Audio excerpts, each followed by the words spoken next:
Hey, welcome back to Global Environment. We started talking about the limits to growth model last time and connected it a little bit with Easter Island. Now, let's look at in more detail at this model.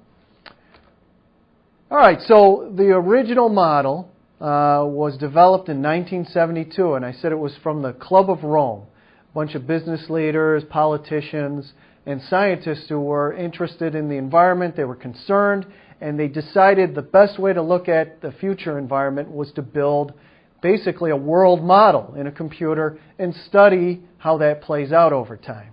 So here are some of the authors to the original study, Meadows, Renders, and Behrens, and they create a simulation model. So again, a good definition for a model is a formalization of our assumptions regarding a system, because once we formalize those assumptions, we can test them, and that's real science.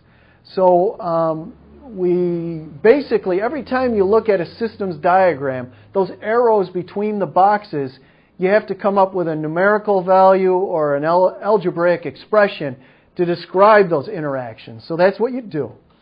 And after you program those, two things you have to do to make sure your model is a real model that replicates what's going on in the real world is you have to do a sensitivity analysis. Basically, you run your model and you put in random numbers and you see if you can replicate real life events. So if you were going to do a systems model and a simulation model for a pond, you'd build it and maybe you put in numbers for another pond and see if you can replicate something that's occurred already. So that's your sensitivity analysis. And sometimes you find that interactions you thought were key in a model really aren't that important. So you don't have to stress those as much in your study. Finally, you do a validation. Basically, can your model replicate something in the real world and not where you originally got your data from, because you don't want a tautology. So again, if you're studying one pond and you build a model, can it replicate what's going on in another pond? That's a little harder to do when you're looking at a world model, but you can at least do regions. Okay, so again, you've got to use a systems perspective in this. You've got to be cognizant of positive and negative feedback loops in your model. You also have to think of the nature of those relations between the components.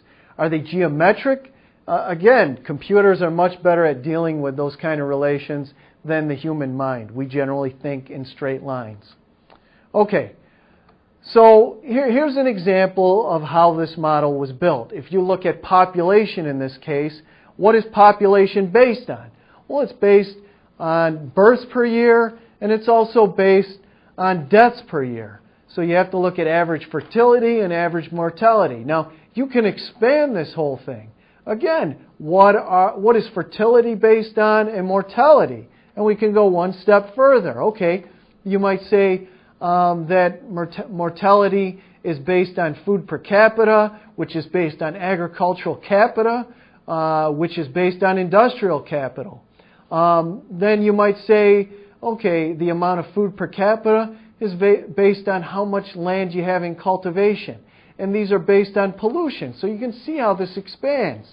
And basically, if you want to continue this process, you can see what the entire world model might look like. And that's what you see here. This is the systems diagram for the world simulation model. And you don't have to be able to make out each particular component, but what you should be cognizant and should be totally obvious here is this is complicated. This is a lot of work and there are a lot of interactions. And again, if you try to set policy based on your ability to put these together in your head, I don't think you're going to be as successful as if you utilize a systems model and a simulation model that results from it. Okay, so we're going to stop right there, and when we come back, we're going to look 100 years out and see what this world model actually predicted. So I'll see you next time on Global Environment.